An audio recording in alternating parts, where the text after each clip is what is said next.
Okay, so in our basic concepts in chemical engineering, if we take the ball and stick type model, then these types of pictures apply. And of course, in 1 mole of any molecule, you've got so many molecules, right? 10 to the 23, right? That's unimaginable. If you've got so many molecules, then you can think of, instead of discrete molecules, you can think of a continuous fluid, right? So that's, and that was all covered in that one video that I recommended right at the start. Right, and then to keep track of how much of all this material we have, of course, the concept of density, we are all familiar with, mass per volume. And then there's the concept of concentration, number of moles per volume, right? So those are how much can you pack into the space. And then this may change over space and time. So if you think about the room you are in right now, it might well be that there are some differences in the concentration from one side of the room to the other, especially maybe if you've got a heater on in one side of the room and the temperature there is a little bit different to the other corner of the room, then your concentration will be lower where the temperature is higher because the molecules spread out more there. So concentration varies in both time and space. And in fact, that's where most of chemical engineering lives, right? Due to the differences in time and space, we are able to create our systems, and we are able to develop ways of exploiting that to achieve some chemical engineering outcome. By the way, I've lost my green frame here. Are you all seeing the PDF and it's saying convection and flux at the top here? Maybe just a quick thumbs up if that's what you're seeing on your screen. Thanks.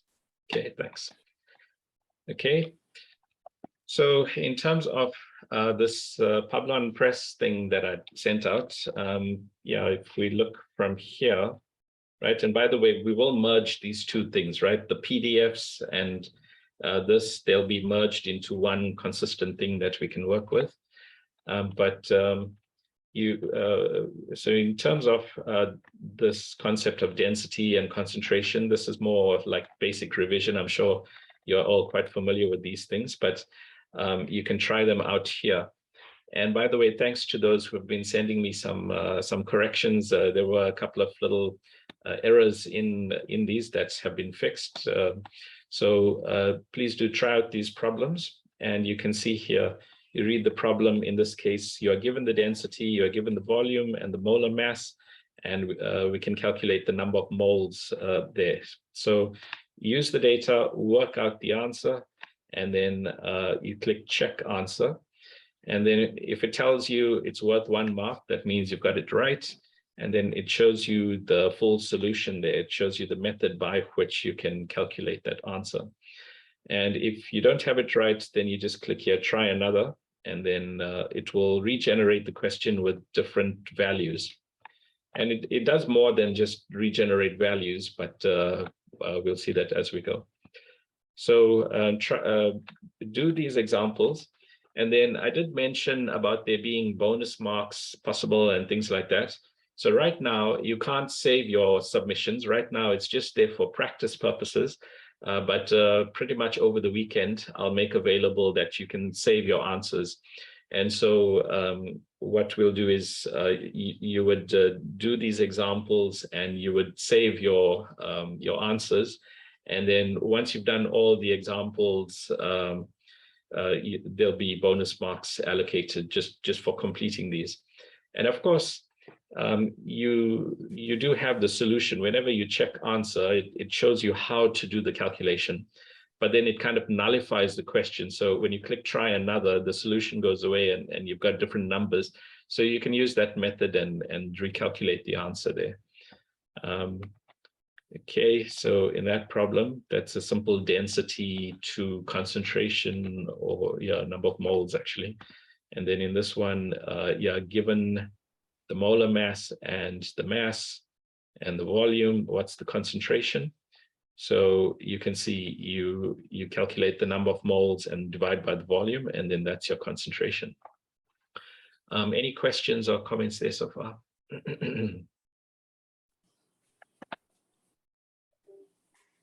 Okay, now looking at the next topic here, going on to flow.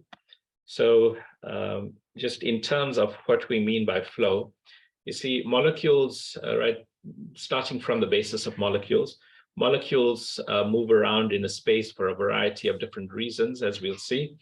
So we'll see diffusion is one of the important things that causes motion.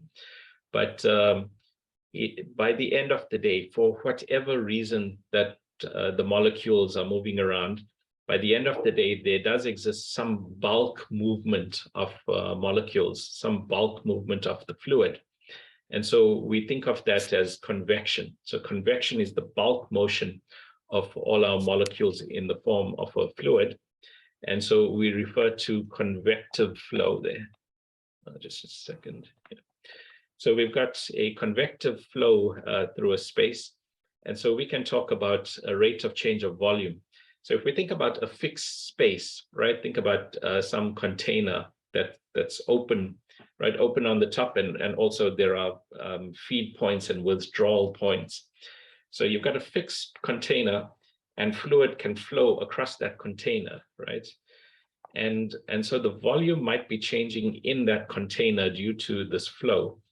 And so we can say the rate of change of the volume in the container, right? So the volume of the fluid in the container. So there exists a volume of the container, but there also exists a volume of the fluid in the container, right? So the fluid doesn't always completely fill the container. Of course, it's a gas, then we say, yes, the volume of the gas is the same as the volume of the container. If it's a liquid, then not necessarily. There'll be a certain liquid level, so the volume of the liquid might not be the volume of the container. So, so this is talking a bit more about, if by V we mean the volume of the fluid, then yeah, the volume of a liquid in a container may change due to the flow in and out of that space. And so we can define a rate of change or a volumetric flow rate as being the velocity times the area. So think about a pipeline, right? The volume of the pipe is not changing, right? dV dt of the pipe is not changing, but the fluid that's moving through that pipeline, that is moving at a certain rate. And even looking in that pipeline, the volume of the fluid in the pipeline, that might not be changing either. But if you think of it, the identity of the molecules in the pipeline, that is changing because the fluid is moving along. So if you were to tag one of the molecules there, call it, Fred, right? That molecule will move through and exit. And so there's a certain rate at which that volume is moving through that space. And so the velocity times the area, that's the rate of movement on a volume basis, right? That's cubic meters per second. So volumetric flow rate through that space. And in a similar way, there'll be a certain mass flow rate through the space, and that can be calculated just by changing the basis. So it's the same concept, it's the same event that's happening. We just choose to count it here in terms of a mass basis instead of a volume basis. So we have here U and A giving us cubic meters per second. And then if we multiply by density, that translates it to kilograms per second, right? So that's a mass flow rate. And then we can also convert that to a molar flow rate. So the molecules flowing through there, they have a certain molar mass. And so we can just, if we multiply the mass flow rate by the molar mass, then we can get the molar flow rate. I see here, I've done it in terms of concentration, so we don't need the molar mass. So if concentration, because we have defined concentration already, so concentration times the volume is going to be the number of moles. So the volume here, right, we've got U and A, so that's volumetric flow rate. And then if we pick a delta T, a certain time difference, a certain time period, then we'll get a certain volume that's passed over that time period. So the volume that's passed times the concentration at that time, that's going to be the number of moles that have passed through. So the number of moles that pass through divided by the time difference, that's going to be the molar flow rate. Okay. So Yeah, I must say it's a little bit confusing to me whether you've covered this completely already in your 1EB, right? This feels very much like revision stuff, but at the same time, I don't want to make an assumption. Maybe thumbs up if you guys knew all this stuff already.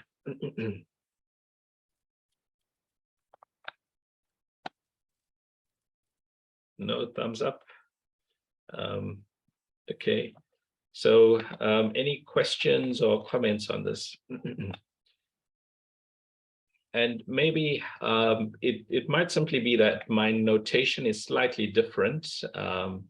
Maybe you are already familiar with all the concepts. It's unusual to see it expressed in quite this way. So do carefully read the definitions, see that this makes intuitive sense. Right, on this course, that's something important to develop. It's not enough just to say, yes, I get how you go from the one line to the next, and yes, I can derive it. You have to develop a kind of intuition sense for these things. You kind of have to feel these concentrations in your mind, be able to say, yeah, I can see that's a rate, and then that's bumping up against that. So develop that good sense of it, right? Don't just be able to go from one to the other. Beyond that, be able to get a real sense for what this means. And of course, the examples help towards that. So here we are told we have an initially empty container, and it's being fed, and initially I guess this should be is fed. So the empty container, 4 cubic meters, is fed with a liquid at this density, 700 kilograms per cubic meter. The pipeline is 2 centimeters, and the container gets filled after 10 minutes.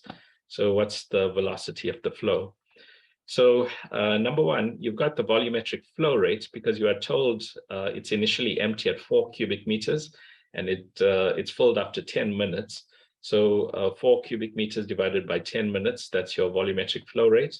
And then you are given the density. So you can divide the volumetric flow rate by, multiply the volumetric flow rate by the density, and that will give you the mass flow rate. Do you need you don't need the mass flow rate. Yeah, in fact, why do you need this density? Yeah. So you can, so you've got the volumetric flow rate, and then you can just divide by the cross-sectional area, and that will give you the velocity. I can't recall if I was trying for this as a distractor, but yeah, you don't actually need the density to work this one out, right? So yeah, you work out the area, noting that this is diameter, and then, like we said, you've got the volumetric flow rate. And by the way, I do translate everything to SI units. I found over time that it's just going to be the easiest thing. So whatever the problem is given as, whatever units are in the problem, I just convert everything to SI units first and do my calculation. And that way I know I don't have some kind of hidden problem along the way. So 2 centimeters, you want that in meters. 10 minutes, you want that in seconds, and so that's all calculated there. Okay, any questions or comments so far?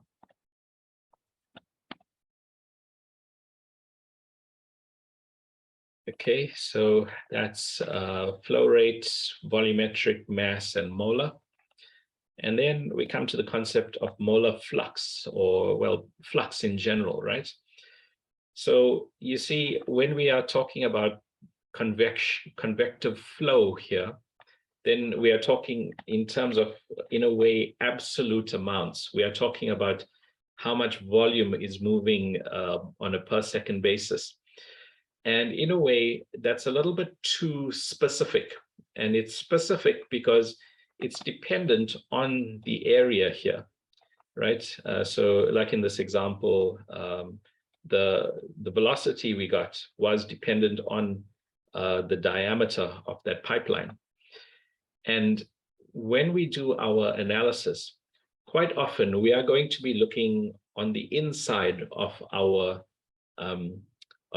fluid, right? So, and I'm just going to do a little sketch here. So if we have a pipeline like this, So our fluid is flowing along in this pipeline. Let's put in little molecules. Okay. Now, quite often we want to know what's the transfer rate of molecules from this space to that space. And we are interested in knowing how the concentration changes in this direction. And you'll see we are, and in all directions, we are interested in knowing how the concentration is varying in all directions. Then quite often we want to know what does it look like in the fluid itself, right? We are not interested in that there exists a boundary, that there's a pipeline and it has a certain diameter. So quite often we want to develop our equations without worrying about the boundaries just yet. The boundaries do matter, right? It does change how the system operates. But before we get to that point, we quite often want to analyze what's happening at the interior of the fluid itself.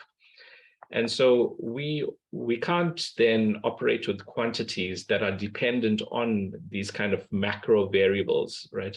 We want to know at the nanoscale, what are the molecules doing in here? We don't want to be bothered by the size of the pipe and things like that, right? So, so that's why we define a flux, and we divide out the macro variables like area. So we define a molar flux here. So we know that the molar flow rate that we had earlier, that does depend on the size of the system. It depends on the area. So let's simply divide the area out of this, right? So the molar flow rate, we said, was the volumetric flow rate times the concentration there. And then if we simply divide that by the area, then this part, which was moles per second, now becomes moles per second per square meter, right? So when we divide by area, the areas here cancel, leaving us just with UCA. So there's UCA. So that's our molar flux. So that's telling us on a per area basis, if I were to take 1 square meter, so let's say I took a little disc here. Let's say I took a little disc here, and this was, let's say, 0.1 square meters.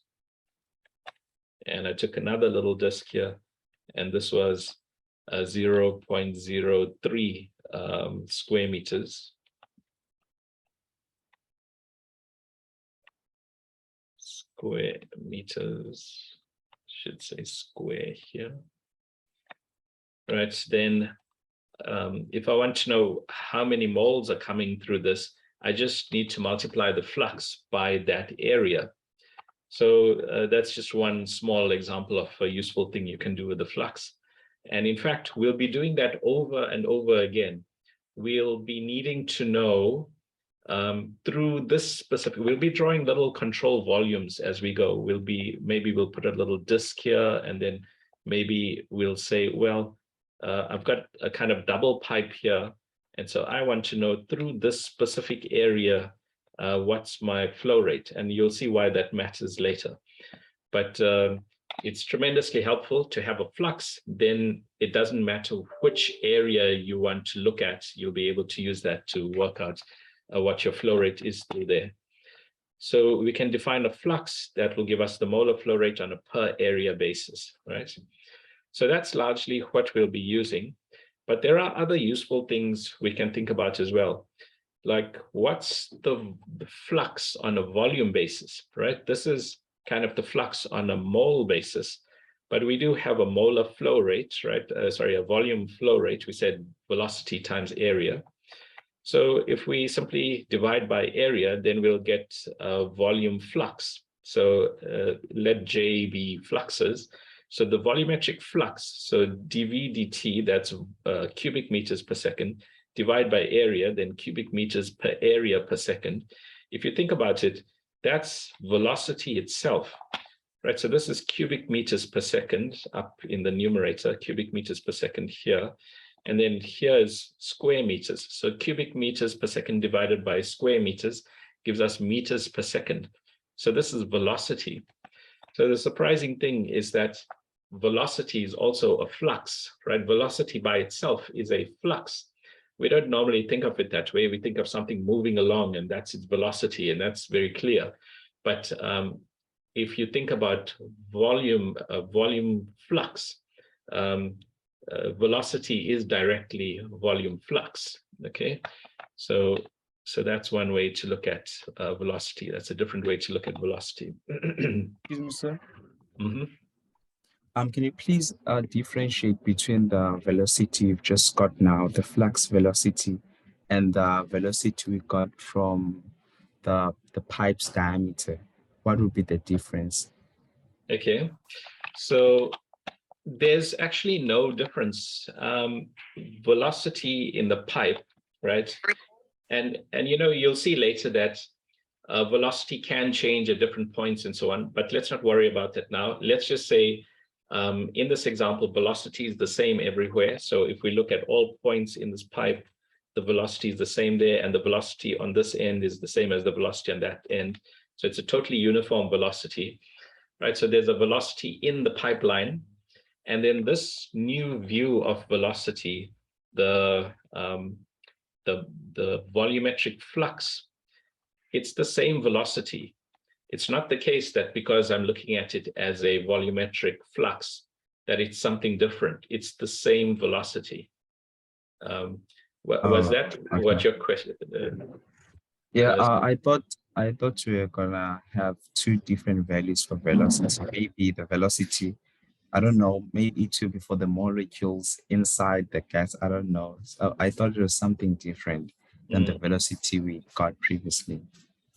Well, I'm glad you asked this, because this is exactly the point, right? This one looks quite strange, right? A velocity flux. Now, suddenly you've got or a volumetric flux, and that's equal to a velocity. And that sounds totally different to the velocity that we know and love, right? It's just moving, and so it has a velocity.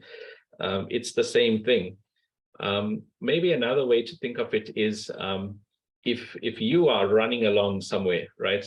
You have a certain volume, right? And then there's you can have an imaginary wall in front of you. So when you run through that wall, your volume, right? I don't know, I've never estimated volume. So yeah, I won't give you my mass, but my mass divided by my density, right? It's approximately water density, maybe a little bit of alcohol density, but so let's say about 1,000, and then yeah, so you can estimate your volume that way, right? So if you think of your volume moving through some imaginary area, then you are fluxing through that area, and if you do that calculation, you'll find it's identical to your velocity. So there's no difference. It's the same velocity. Yeah. I'll try and come up with an example to for us to work that out and see that as well. Okay. Okay. So that's a volume flux, and then also in terms of mass flux, we can divide the mass flow rate, and there's the mass flow rate we just defined. Divide that by the area. Areas cancel, and so mass flux looks like that. Okay. So that's just introducing the notion of a flux. And then the other thing we can do is consider, well, this, not the other thing we can do, this now goes on to a new topic, right? Diffusion. So I don't, unfortunately, I haven't managed to convert diffusion to this form as yet, but we can just look in this PDF that I sent out. So in diffusion, we are trying to account for motion due to the fact that molecules are moving around in a space.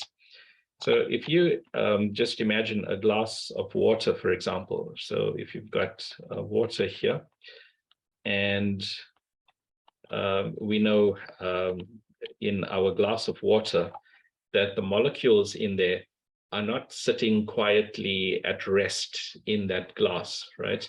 The molecules are bouncing around. We can't see that because obviously those movements are on such a tiny scale, but all those molecules are moving around.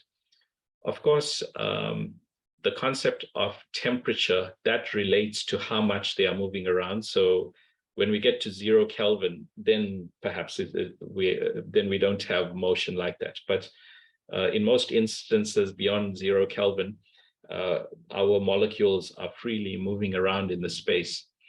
And so due to this motion, we can also say that there's a second type of movement of our molecules. So we've talked about bulk movement, just the whole fluid is moving. So that's one clear type of movement of molecules. But molecules also move in addition to that. And you might say, well, in my glass, fine, they're bouncing around, these molecules, doesn't really matter. But you see, when you have flow, right, and in chemical engineering, that's everything to us, right? When you have flow, then it's not going to be enough to look only at the bulk movement. So here's your bulk movement, your whole fluid is moving, but that doesn't account for everything that happens. So fine, okay, let's draw a little molecule here. So this molecule is moving with the fluid, that's fine. But on top of that, this molecule may also be trying to diffuse ahead of the pack, right? So convection is like the average movement of all the molecules, the bulk movement. But individual molecules may be diffusing ahead of or behind that. So the Brownian motion, right, the tendency of molecules to move just because they have a certain amount of energy, that is superimposed, right? Or another way to look at it is that the bulk motion is a result of both movement, macro average movement, and individual micro or nano diffusion movements. So that's diffusion to us, right? There's motion superimposed on the average motion, so the motion of individual molecules. And you might think, well, that's a very small influence compared with the bulk, but it matters tremendously. It totally changes whether or not a process is going to be effective. We'll see that in many, many cases. So it's important for us to define diffusion to account for such motion. And the concept that really advanced this understanding is the Fick's law of diffusion. It was realized that we can estimate the molar flux due to diffusion, right? Due to this Brownian style motion, we can estimate the contribution to the overall flux, right? So we've defined molar flux, and now we can say that we can estimate the flux due to diffusion by looking at the gradient of the concentration, right? And so we regard the molar flux due to diffusion as depending on the gradient in concentration. So how different is the concentration at this point? So maybe if you have many, many molecules here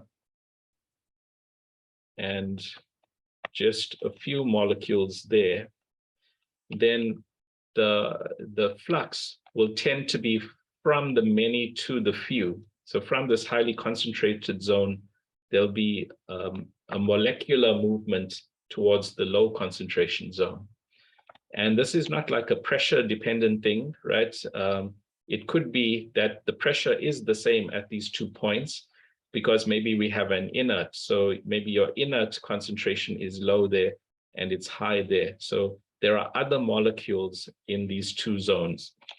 And so even if the pressure is the same, just because you have more molecules here and fewer there, then we will observe that there's a movement, there's a molecular movement from the one to the other. So that's the diffusion flux. And so the diffusion flux is entirely dependent on that difference in concentration. And so we can talk about the difference in concentration, or we can effectively say it's a gradient of concentration, right? If you multiply by delta X here, that will give you the difference in concentration. And then this part is just the proportionality constant, but it's a complicated proportionality constant. It can accommodate, not complicated, it's a useful thing because you can account for differences in temperature and all that kind of stuff. Right, so that's a diffusion flux. Any questions or comments? Yeah. Can you please explain again what diffusion flux is? Okay, so we've let's think about Brownian motion, right? We know when you have some collection of molecules, they are just moving around in that space, like in our glass of water, they are just moving around in there, right? Now, if you think about in a pipeline, and maybe let's draw it again. So here's our pipeline, and we have many little molecules here. And we have just a few molecules here. Then would you agree that the Brownian motion on the one side and the lesser Brownian motion on the other side, that's going to cause more of these molecules to transfer in this direction compared with the transfer in this direction? Yes, sir. Right. So there is a certain net rate of transfer between these two zones, right? And so that's going to be the overall diffusion rate from the one zone to the other. And that's all it is. There's no kind of new mechanic that we are talking about, just by virtue of the fact that you've got different amounts of Brownian motion on each side, you have a certain net movement of molecules. Does that? Yes, sir. Thank you. Thanks. Okay. And I didn't want to take it further than that today. I think, work through these examples, just make sure you have all these basic things, right? I know that you know all this stuff already, but just be able to do it quickly. And then also this stuff on the basic flow rates, just do these calculations, be able to do that quickly. And then on the fluxes, I'll come up with more examples. And then this one I just wanted to introduce today. And we'll look in more detail at how diffusion and convection, we look at the interplay between the two as we go. All right. Anything else? Any other questions or comments? Okay. If not, that's it for today. See you in the next one. Yes, sir. Yeah.